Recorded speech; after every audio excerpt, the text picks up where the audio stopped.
at the end of the day, it's the relationships that you're building. It's like this hybrid personal professional relationship. Hello musician, hello music enthusiasts. I'm creating a series of videos, of interviews, a little bit like in a podcast format, talking with different musicians about their views and understanding of the reality that we live now, about the new formats, the new ways of creating music, of creating art, and delivering, communicating, share this music with their audiences. And in today's video, I talk with the saxophonist, composer, and music director, Philip Harvey.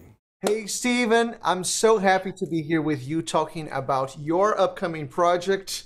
Actually, a few days to finish the campaign, to know everything about your project, and also maybe illuminate, give some ideas for musicians, but also audiences about how this entire idea of crowdfunding campaigns work. So I would love to start with you telling a little bit me and everybody who is watching a little bit about you and your project. Well, first and foremost, thanks for having me. So the project itself is a jazz orchestra album. I'm crowdfunding for a 17-piece ensemble and 9 compositions. They're all based off of like superhero ideas and concepts, like the characters, archetypes, tropes, maybe powers that happen in different comic books and with different characters. But that campaign started at the beginning of May and is now ending on Friday, June 11th. And yeah, we're almost there. Nice, nice, nice. Sounds exciting. I mean, two very different things, but I can see how we can put together the idea of the comics, the superheroes, and the big band music. Exciting, and I think probably this makes your project very unique. First question I have for you is this your very first time doing a crowdfunding campaign, or you did something similar before? I did something similar, but way smaller before. The goal was about like 6 times less. But in grad school, I crowdfunded for a recording project for my thesis material. Nice, but this is so the next step in your yeah. This is like professional musicians rather than like my friends who were all student musicians at the time to record and mix and master and things like that. I can imagine what it means like for you to be doing this. Should be like a very emotional journey to be doing this, to taking this next step. My question now: why did you decide to do it as a crowdfunding campaign? Well, one of the things that I slowly started to realize over the last couple of years is that, one, I have a big network of support. A lot of friends and family who have said, "Oh yeah, when the time comes, I'd love to support your work," and now this is giving them the opportunity to do that. And there's been a lot of models in the past 20 years, in the past 15 years, that show you that if you have a basis of support and you plan it well enough, that crowdfunding an album can be a reality. And coming to anyone with a recorded project going, "I've already recorded it, can you release it for me?" or anything like that, seems a lot easier than the reverse, where it's like, "I've written this music, can you pay for a recording session?" Like, nice, nice, nice. Because I see, I mean, the traditional route, or the like old style route, like you have your project, you put all the money, you go to the studio or you have a recording label, and after everything is done, you're like, "Hey guys, would you want to listen? Do you want to buy?" right, yeah. Yeah, and it just seems a lot easier. Not easier, but you already have a basis of people. Right now, I think we're at 202 backers. That's 202 people that I know are going to listen to my album. Yeah. Yeah. I feel that it changes a little bit the mindset to be more of a collaborative work from the beginning, in your like building the interest and building the audience, and actually only doing a project where you have people already interested, different than having a final project and then trying to show this to people. My feeling, I have never done anything like this, so I'm so excited to see what you're doing. I have never done a crowdfunding campaign before. For some reason, I thought you did. Oh my gosh. I never did. I never did. I was lucky in Brazil to get like some grants to record albums. But I feel that, for example, your situation here with audience is maybe much better than mine, because my focus was completely like just on the music, trying to make it to please the government. in the sense like showing that okay, I'm doing what I should be doing. I'm using the money in the right places, instead of being like looking to the people who are actually interested in listening to music. So for me, it's fascinating to see what you're doing. That's an interesting way of putting it. I've never thought about it like that. So I don't know. I see so many benefits about the idea of the crowdfunding campaign. Uh, and in that regard, did this influence in any way the way you're thinking about your project? It influenced the way I'm thinking about when I am doing the project, how I want to portray that to the to not the audience, but to the backers themselves. Because one of the things that is a benefit of a Kickstarter in general is like having that community built and then sharing the experience of making the product, if it was a board game or if it was a comic book or if it's an album, sharing that with the backers, being like, oh, okay, well, we're about to go into the studio. Oh my gosh, I just taped these parts, or extensive interviews on why I actually wrote or what I'm inspired by. And knowing that there's 202 people who are like, oh, I'd listen to that. Um, Instead of just recording music and then doing it all on the other side. And eventually releasing that to the public, but having a private audience of 202 people to share in the excitement of something that they also have invested in. Makes a lot of sense. And it also sounds to me what you're talking about, the idea that it's not just a recording, it is many things around, like the centerpiece is the recording. But there are many other things happening at once, and for people involved in the project, your backers, your supporters, they're not subscribing just to the album, but they are subscribing to a whole experience. How do you feel about that? I think that's one of the most positive parts about it. While like their incentives might be itemized and a thing that happens, but like everyone, regardless of whether you pledge $15 or you pledge $1,000, it's you get the same experience of knowing that you've backed this project, and everyone is that invisible audience knowing that they're part of this group internationally that's like, oh, hey, this is how it's built. Oh, behind scenes. I know my mother's never been in a recording studio. I also know a friend from church has never been in a recording studio or doesn't know that you have to tape parts, like, or doesn't know what finale is. So it's very interesting to try and bring them into this process with me. I was less like that when I was in grad school. It was like, I just need money to record. Let's go. And it was a way smaller project. With this, it's like, okay, now that all the music's written and all that's left is all the production of the thing, you get to come with the production part with me. Nice. So interesting.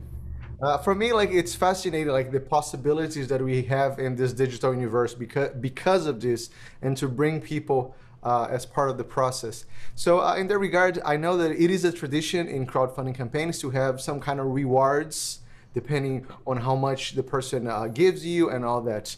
I'm curious, what are the rewards that you decided to do in your projects?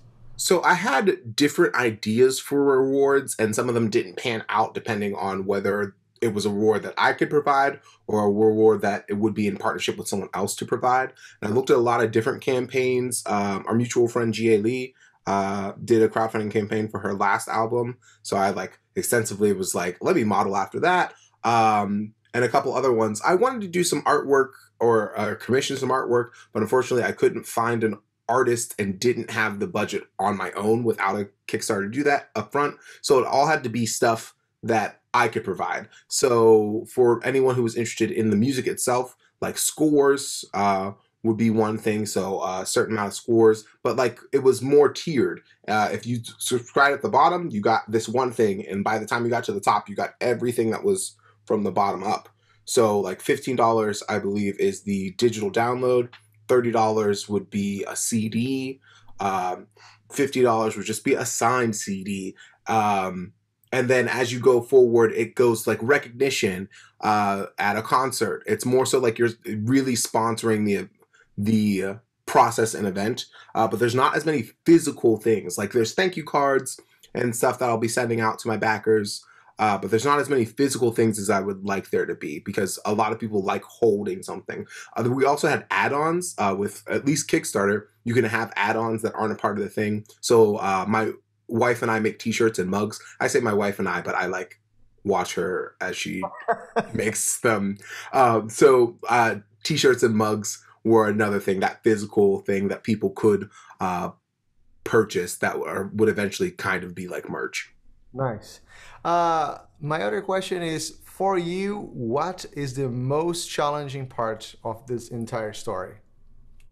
Oh, well, I don't know if I feel like people classify themselves as introverts and extroverts in totality, and I don't operate that way. I feel like if I conversationally, I love talking to people. That's all great. I don't really have a giant social battery problem. But when it comes to promoting myself, or when it comes to talking about myself in a professional way, that is very hard. And like creating a campaign where you're constantly talking about yourself, your work, and me can get emotionally draining for some people, or mentally draining for some people, where it's like, I don't want to hear about myself. Why would they want to hear about myself? But then again, at the same time, you find out that people are supportive and are excited about what you're doing. And it kind of turns that paradigm on its head. So at the beginning, in the middle, I was like, I don't know about this. I can't keep self-promoting 3 to 4 to 5 times a week. And then by the end of it, other people are self-promoting for me. And it's been challenging, but it's been really positive at the same time. Yeah. I feel, and I share your feeling. I feel that I think most artists are very comfortable to put their work out. Like, this is my music. I want to play. I want to be there. But they don't feel comfortable like selling this to people or asking. Yeah. Right? Exactly. So I feel that this is something like I'm thinking about the possibilities of also entering this route and doing my very first crowdfunding campaign. And probably this is the thing that scares me the most is to be like asking for things or like self-promoting in a way that it's a little bit more like direct. Because I mean, I feel with social media, we're always kind of self-promoting. Every time we post a photo, every time we post a video, we're talking, we're doing this. Look what this cool thing we're doing. But I think is one step further to really like have this call to action for people to participate. I would love to to take it a step further, in my mind, it almost seems like at first that I'm seeming like I'm entitled to their support, and that's how I don't want to present it. I never want to present it like you have to back this, or you're not my friend, or you don't support me. Like, because other people, that's their capital and they decide what to do with it. But yeah, that is a hard part of it. Right. And when we got about this idea, talking about family, friends, fans, all that, and about entitlement, you should support. If you don't support, you're not my friend, and all that. This thing, it comes to mind that when I think about crowdfunding, two things come into my mind, right? One thing that comes is the support, like really like helping someone, helping something to become a reality. Like, and I'm going to take to like a extreme side of things. Let's forget about music, for example.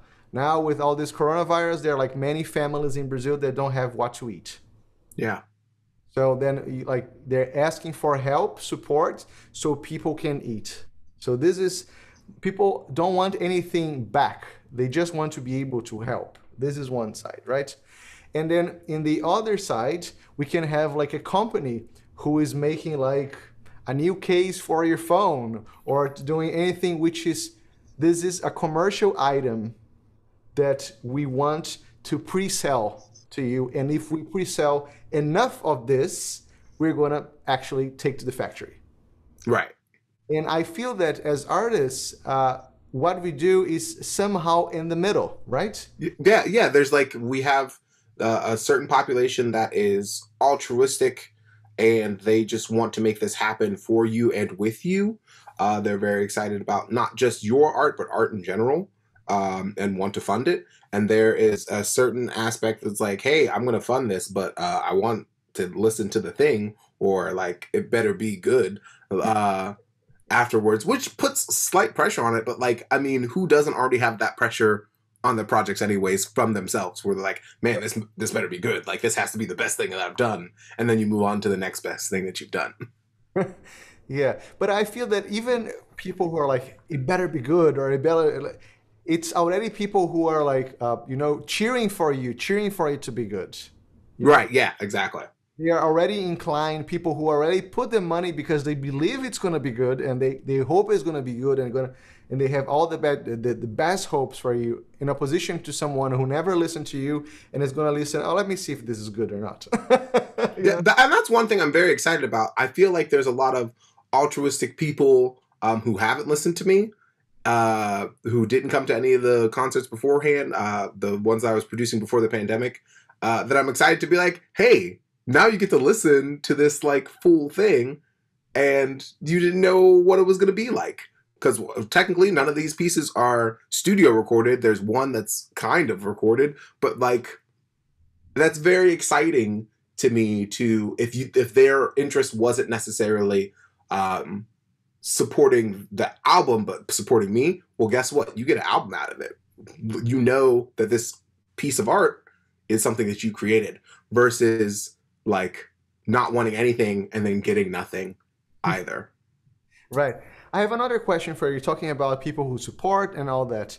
You probably had like a number of people who supported your very first project.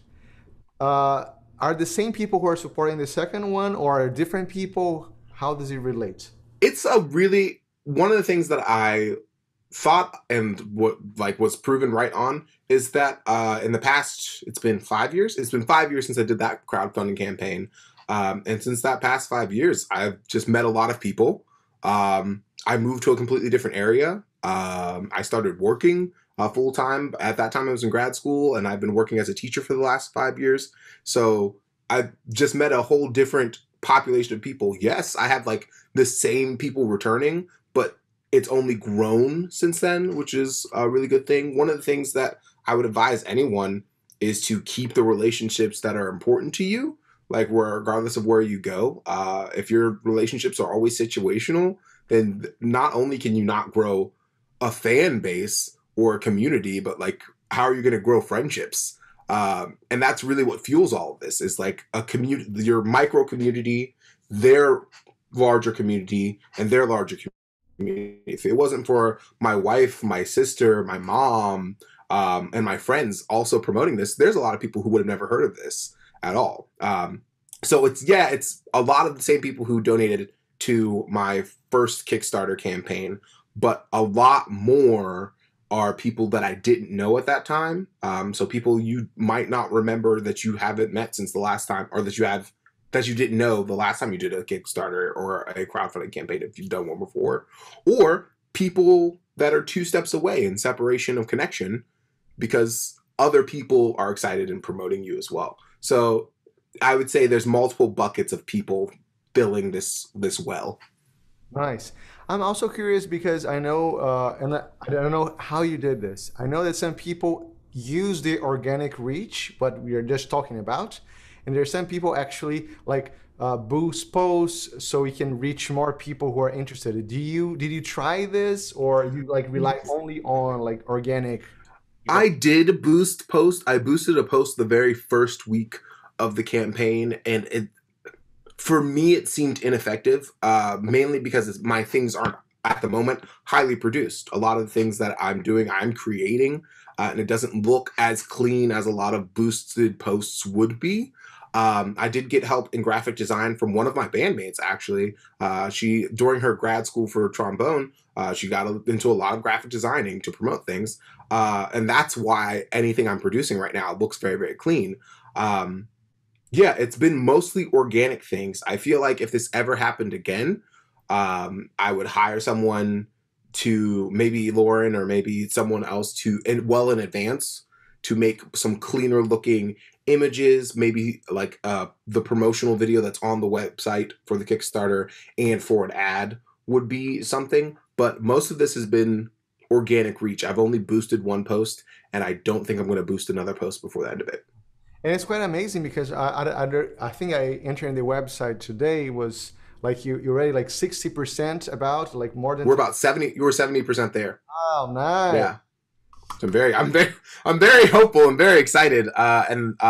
There's a couple of people who in the past like 24 hours, the past week, are like, hey, we're keeping an eye on it with you, and we're like with you all the way to it. So we're going to make sure it gets there, is the quote that I keep hearing. And that's very reassuring to me. But at the same time, I would much rather prefer that we like just widen the community rather than rely on like a couple people. Because while I appreciate and love that you were there to support me, I don't want you to have to spend your capital like that. That's another thing. The feeling we're like, oh my gosh, they're spending this money on my project. Like, it's a big feeling. Yeah, right. But like it's nice to see like this kind of generosity and all that. And that leads me to another interesting point. I know that there are different models of campaigns, and one of the models I think is the one that you're doing is the so-called all or nothing, right? So it's like it's either you get the full amount of your goal, or if you don't get it, nobody gets like it's the end of it. Yeah. I'm interested. The only three websites that I know that have some notoriety to them that deal with crowdfunding and specifically crowdfunding music. For me, they look at three different ways. So there is GoFundMe on one side. I'm gonna make sure my hand, and then Artist Share on the other side, and then for me, Kickstarter lies in the middle.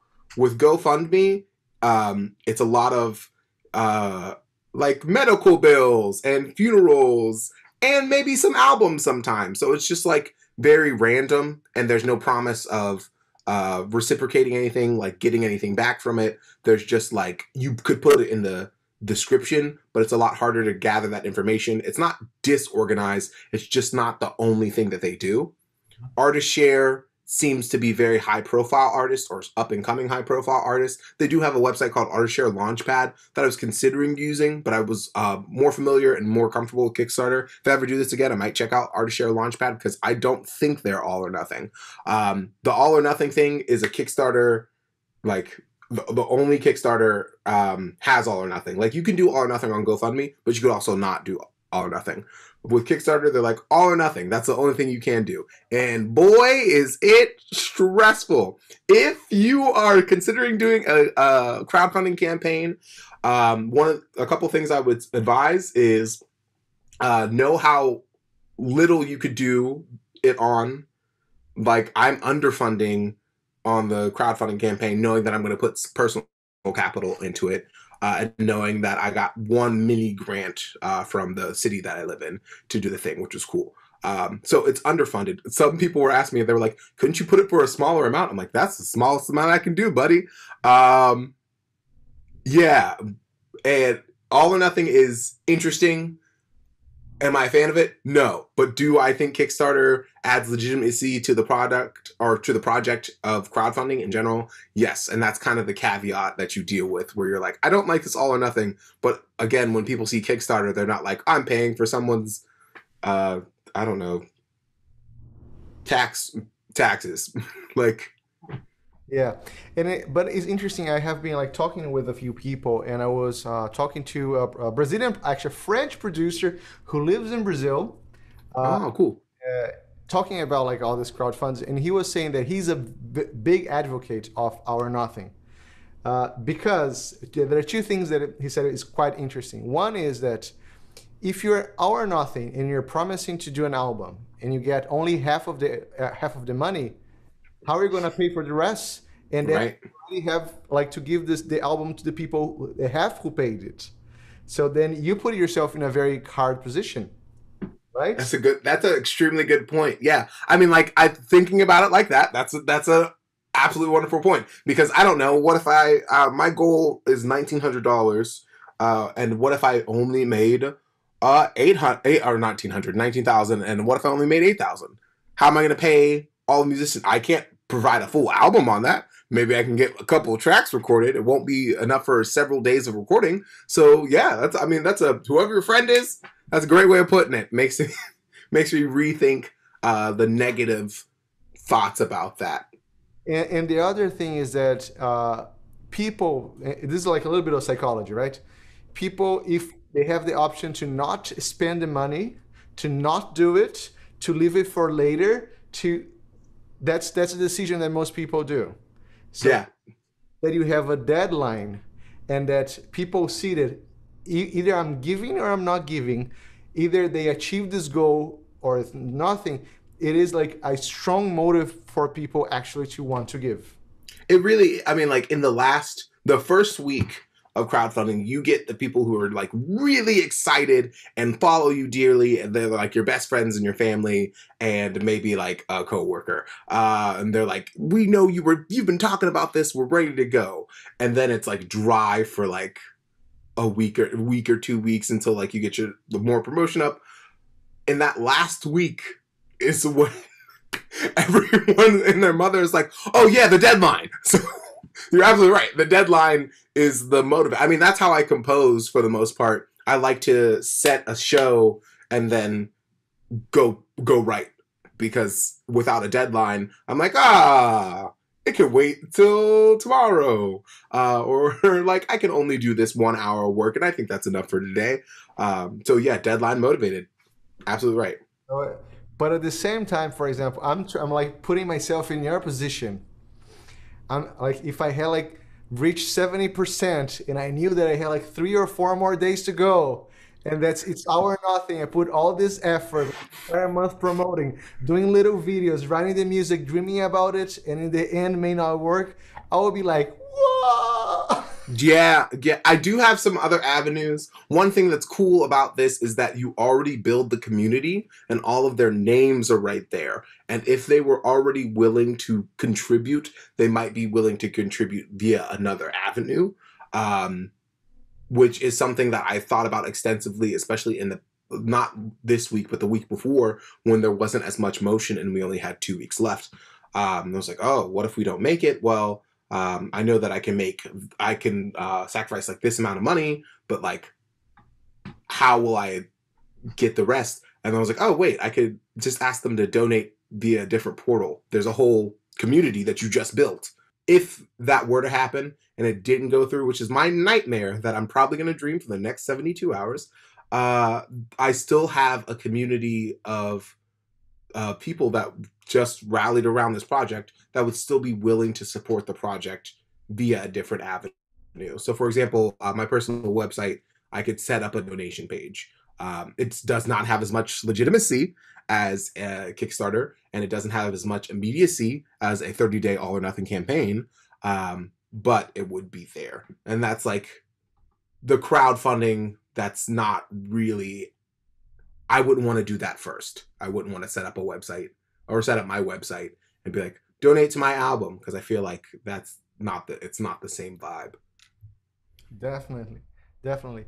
And I think you touched in one of the, for me, is the center points with is the community. Now, I was reading some stuff, seeing some videos, and seeing that many people put the emphasis on the funding when the actual big asset and the big thing is about the crowds. Yeah, really. Yeah, I mean, like at the end of the day, it's the relationships that you're building. It's like this hybrid personal professional relationship that you're building, where like at the beginning, some of these people were your personal friends who are not involved in your professional business. Some of these people are only involved with you professionally, who want to fund the Kickstarter, and you've built this community, and you bring them all through the process together, and you're building a personal relationship that way, but they're also involved with you professionally. Not only does that benefit you in the long run, potentially financially, as they could be like fans and consumers, but at the same time, these are people that you know support the music and will talk about the music. They spread the word of not your projects in general, but the projects that you like and your friends' projects. They might support those in the future. It's a community. It's not just about the funding. It's about the crowd. I like that. Right? Man, like, love the conversation. I'm excited for your project. So if people are watching this video, either in the next days where you can participate, where they can find you, and probably after the campaign, if people are going to see this video after the campaign also, we want to be curious to see all the music you're writing, big band music inspired by, I'm seeing your t-shirt, your Yeah. superheroes. Yeah, like comic and big band, where they can find you. You can find me at my website. My full name is Stephen Philip Harvey, but my website is stephenpharvey.com. StephenPharvey.com. So there's a lot of phonetic things happening in that website. But yeah, any links that I have to the Kickstarter or in the future will all be right there on that homepage. I'm going to make sure then to put in the description of this video so you guys can find all the information. Right. And listen to Stephen's music. Thank you so much for your time. It was wonderful talking to you. Thank you. Can I add one more thing? Please, please. One of the cool things about this whole process in general, and another big thank you, is that the Ref's music is some of the music that got me really inspired to write mixed ensemble music and to like pursue writing seriously. Back when you were producing stuff during your masters at Frost, I got really into all your writing projects at that point in time. So to think that I'm going to be on your YouTube is like, if you would have told 19-year-old Stephen Harvey that, I would have like had my mind blown, because I know you weren't like super celebrity at that time, but like in my mind, I was like, that guy, that's that guy. I want to be like that guy. I really appreciate it, man. So we're making it happen. It's also because of your campaign. So one more thing that I think it's not only about the campaign, but it kind of like, you know, like waves, right? So nice. So nice. Yeah, it was great. Thanks for having me. Thank you, man. Thank you for watching this video. If you liked the conversation, please give us a thumbs up. Maybe share with a friend who might be interested in this topic. Also, I have other videos as part of this series available here on the channel. I'm going to put all the links here in the description.